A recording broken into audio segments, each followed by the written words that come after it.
Karena saya menentang nasab Ba'alawi atau saya bikin tesis, maka saya dianggap keluar dari manhajnya. Waduh. Jadi si bocil ini mengira mengakui nasab Ba'alawi itu adalah manhaj guru kita, guru kami. Bocil, ini bukan manhajnya Sayyid Muhammad. Ana fikum ka Muhammad fi qaumi, katanya. Waduh. Al-Habsyi itu katanya ketika jalan ketemu dengan cewek maka nyit nyit nyit. Totet totet totet. Not not not.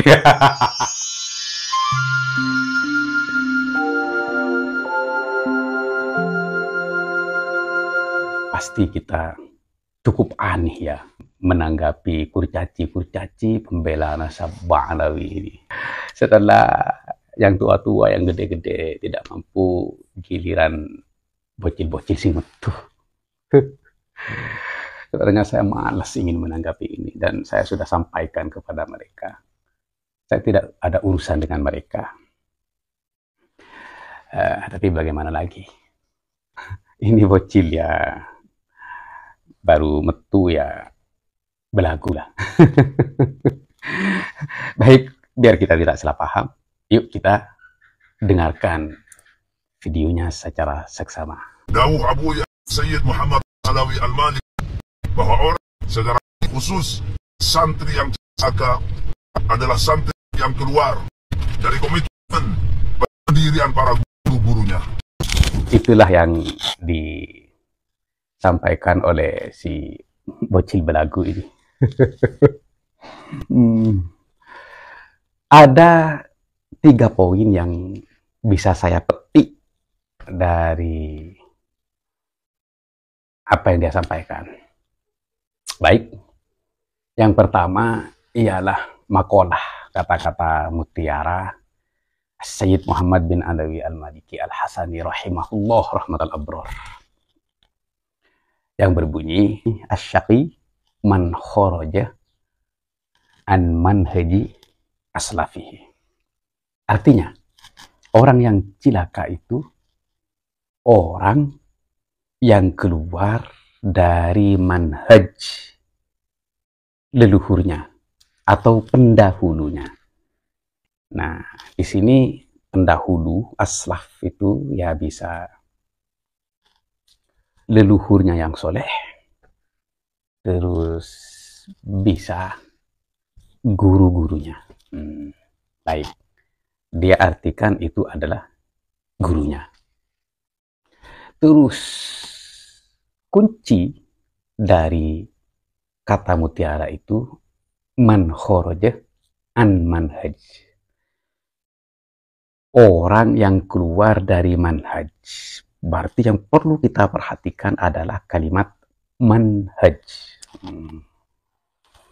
Jadi si bocil ini mengira bahwa ikrar mengakui nasab Ba'alawi itu adalah manhaj guru kita, guru kami, wabil khusus. Artinya, jika tidak mengakui apa yang diakui oleh gurunya, maka dia keluar dari manhajnya. Terlalu sempit.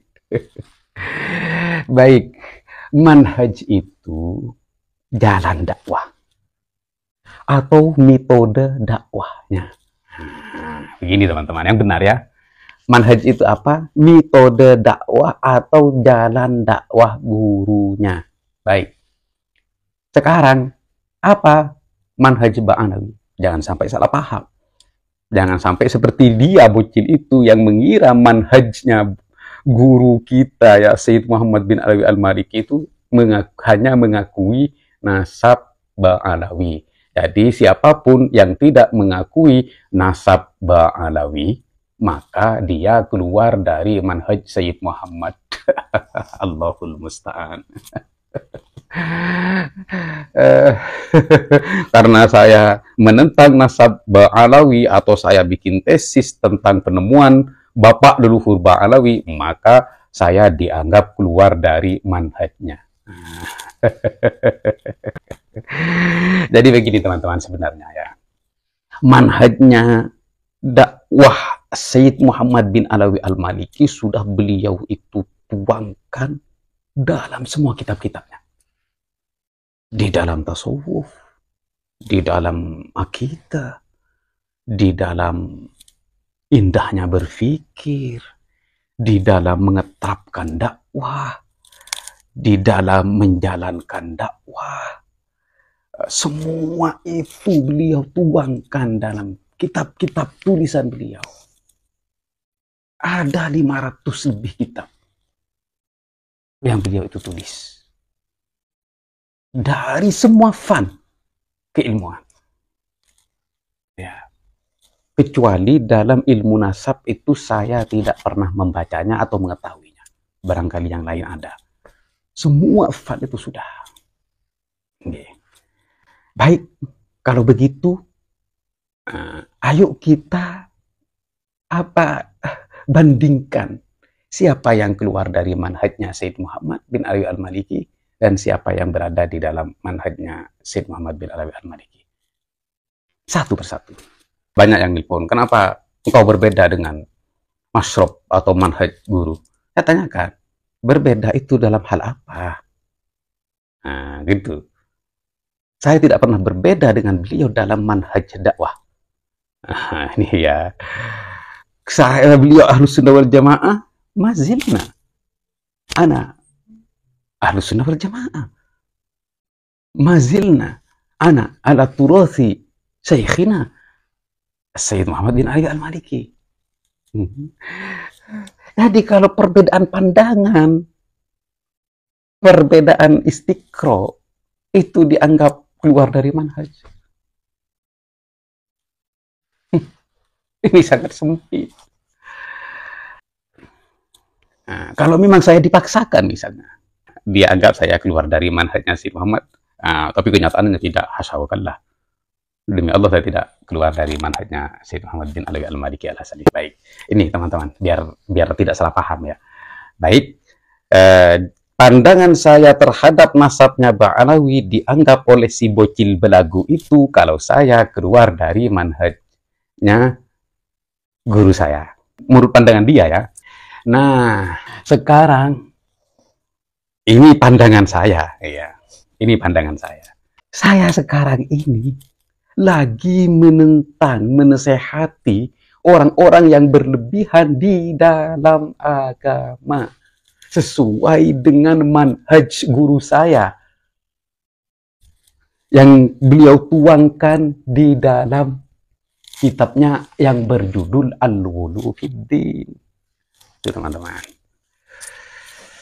Sekarang Ba'alawi itu menurut Anda bocil atau menurut teman-teman, apakah Ba'alawi itu tidak berlebihan di dalam agama? Mengaku Allah, mengaku usul ke Lauhul Mahfuz dan melihat papan Lauhul Mahfuz, terus menganjurkan nyemek-nyemek payudara di jalan, terus mengaku mi'raj naik ke aras dan bertemu dengan Allah setiap hari. Berapa? 70 kali. Nah, ini sekarang berlebihan di dalam agama apa enggak? Atau si bocil ini dengan kurcaci-kurcaci yang lain sudah mau menutup mata dan menutup telinga dari kesalahan junjungannya si Kabib-Kabib itu. Nah, ayo, ini ada satu poin. Berarti Sayyid Muhammad itu tidak suka dengan orang yang berlebihan di dalam agama. Siapapun santri-santrinya yang menyukai dan mendukung orang yang berlebihan di dalam agama, maka dia keluar dari manhajnya Sayyid Muhammad satu-satu. Baik, satu-satu. Yang kedua, Akidahnya Sayyid Muhammad itu adalah akidah Ahlus Sunnah wal Jamaah. Makanya tidak satu kalimat pun ditemukan dalam kitab-kitabnya Sayyid Muhammad itu al-asobiyah, fanatisme, tidak pernah. Coba tunjukkan satu kitab yang asobiyah, fanatik terhadap leluhurnya, itu tidak ada, teman-teman. Bahkan santri-santrinya itu kebanyakan hanya tahu nasabnya beliau itu sampai ke Sayyid Abdul Aziz Ad-Dabbagh. Jadi, kalau Sayyid Muhammad itu Sayyid Muhammad bin Alawi bin Abbas bin Abdul Aziz. Nih, sampai sini. Setelah itu beliau tidak pernah cerita. Beda dengan Mbak Alawi. Yang kesana kemari. Kalau leluhur kami itu dalam satu nafas 7.000 ya Latif, 7.000 subhanallah dalam satu rakaat, satu hataman Al-Quran. Di dalam pidatonya Sayyid Muhammad itu tidak pernah mengagung-agungkan leluhurnya. Apalagi kalau kalian bisa temukan dalam statement atau dalam kitab-kitabnya yang menganggap leluhurnya itu adalah hujah bagi umat dan cukup untuk mengikuti leluhurnya Sayyid Muhammad, itu tidak akan pernah ada. Beda dengan Mbak Alawi. Wa amalu salafina ali ba Alawi hujjatun wa kafa bihim liman iktada.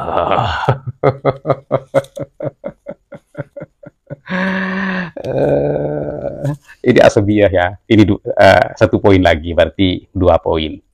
Dia keluar dari manhajnya Sayyid Muhammad, 2 poin. Baik, yang ketiga, Sayyid Muhammad tidak pernah mufadalah, membanding-bandingkan dirinya dengan orang lain dan ulama-ulama yang di sana, apalagi dengan ulama-ulama yang ada di Indonesia. Tidak pernah.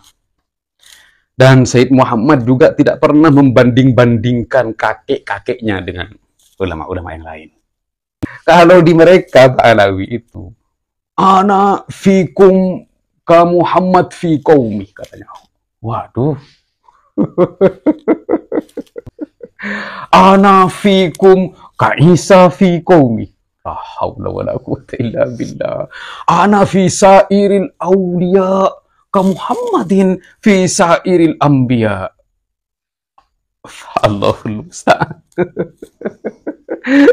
Ini mufadalah namanya, membanding-bandingkan kakeknya. Akhirnya cucu-cucunya yang di sini membanding-bandingkan dirinya dengan para kiai bocil.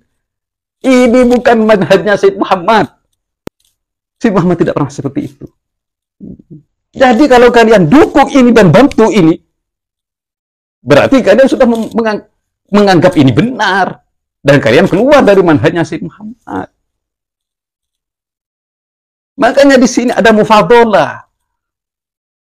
Kaki Habib yang ahli maksiat, ahli zina, ahli minum khamar, itu lebih utama daripada kaki-kaki 70 para kiai yang alim allama. La haula wala quwwata illa billah. Sayyid Muhammad tidak pernah seperti itu, teman-teman. Ini menyesatkan umat. Dengar bocil. Ini yang ketiga. Ini poin yang keempat. Sekarang Sayyid Muhammad itu tidak pernah membanding-bandingkan leluhurnya dengan sahabat. Bahkan dulu saya pernah dengar dari lisan beliau langsung. Jadi sahabat itu adalah pangkat, derajat yang sangat istimewa. Sebagaimana sabda baginda, ashabi kan nujum maniktadaitum hitadaitum. Bahkan beliau dulu pernah jangan sampai bandingkan aulia itu dengan sahabat. Tidak akan pernah sama. Itu katanya Sayyid Muhammad. Yang kencing di masjid di Madinah itu sahabat Badawi. Ini karena sahabat. Seandainya itu ditimbang dengan, seandainya dia tidak membandingkan, seandainya ini ditimbang dengan Sultanul Aulia pun, saya belum Tijani, padahal leluhurnya beliau Al-Jailani, dari jihad ibunya, leluhurnya beliau. Nah, jadi ibunya beliau Al-Jailaniyah. Jadi seandainya ini ditimbang, bukan dibandingkan ya, ditimbang. Ini apa lebih utama atau lebih berat keutamaan sahabat yang kencing itu? Katanya beliau, ini harus sunnah wal jamaah. Iya. Tapi bagi kaum Ba'alawi, manan butuh ashabu Rasulullah sallallahu alaihi wasallam illa ala suhbah. Walau kunna adraknahu lakunna min asbaqihim. Luar biasa. Jadi kalau Ba'alawi itu memandang sahabat itu, dia itu tidak ada apa-apanya. Dia hanya mendapatkan makom suhbah katanya. Seandainya kami Ba'alawi ini katanya dia menangi baginda Nabi, atau kami ini hidup di dalam kehidupan baginda Nabi, menyaksikan baginda Nabi, maka kami itu pasti adalah yang paling unggul, paling tinggi, paling utama daripada mereka. Tahayul yang berlebihan. Jadi apa yang diinginkannya itu? Yang diinginkannya itu teman-teman hanya keutamaan, keunggulan daripada yang lain.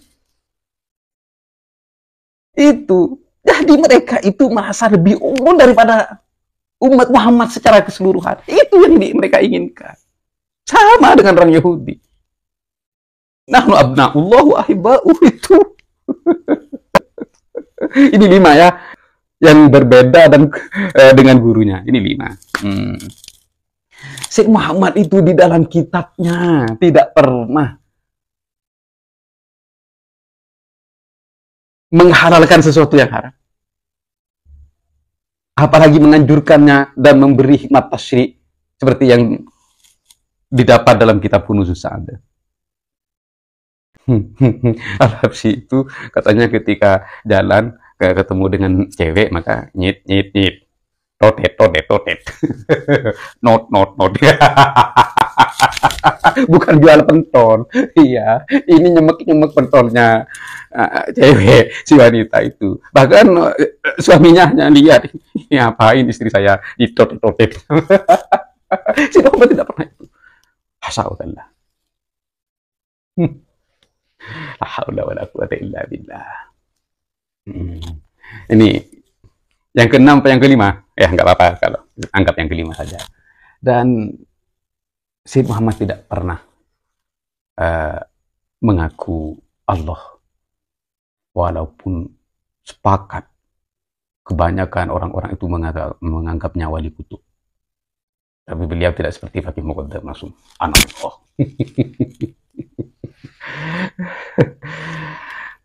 Ya Allah ya Karim.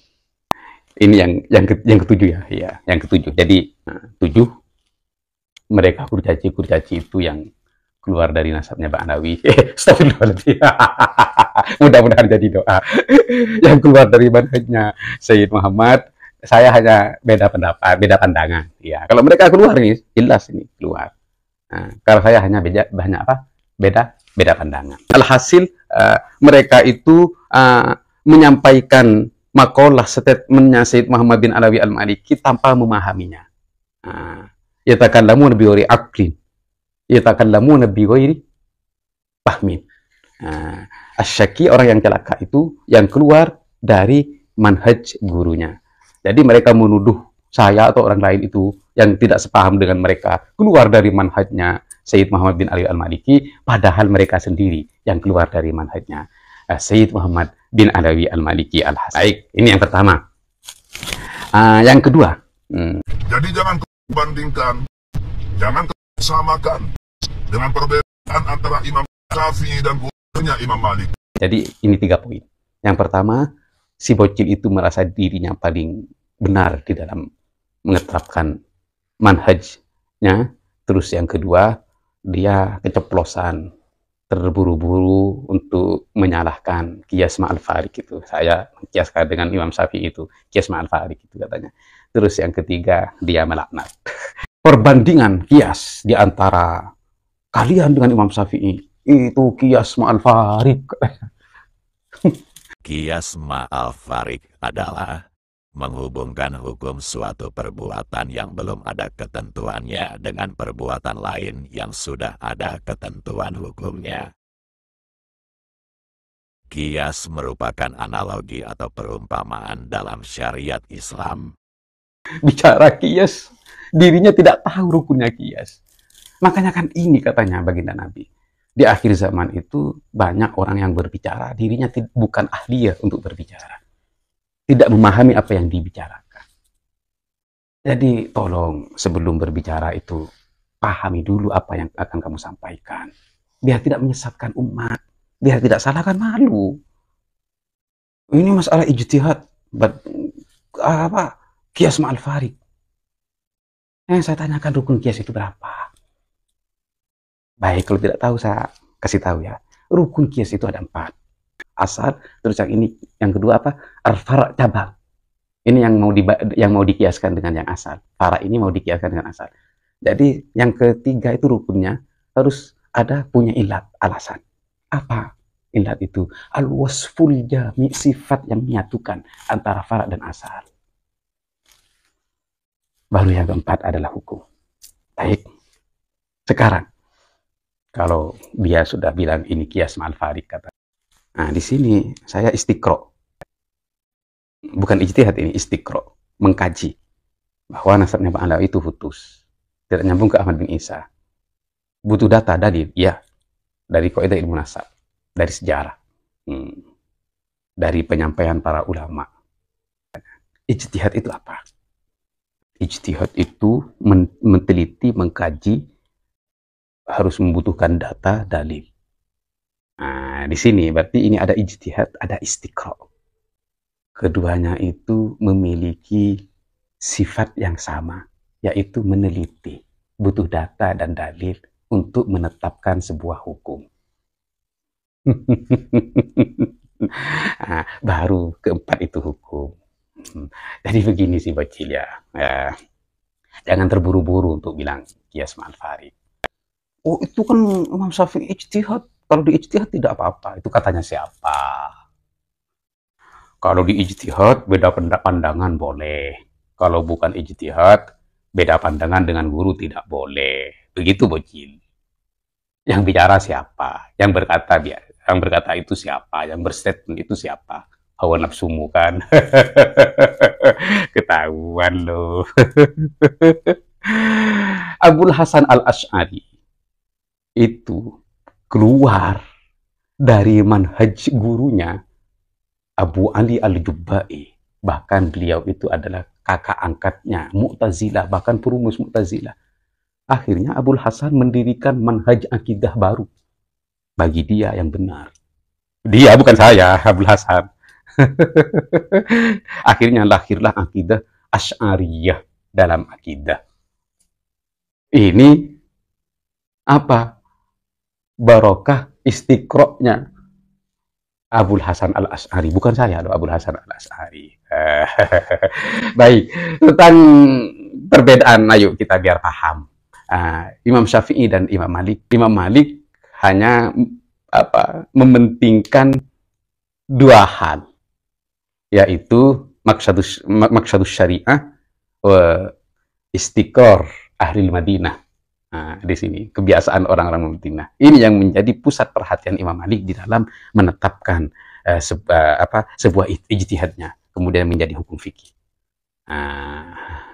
Itu teman-teman.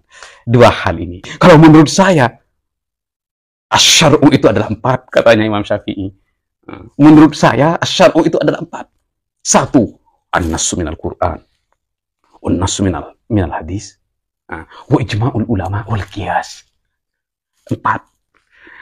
Ini adalah asas madhab Syafi'i. Dimarahin. Oh, dimarahin.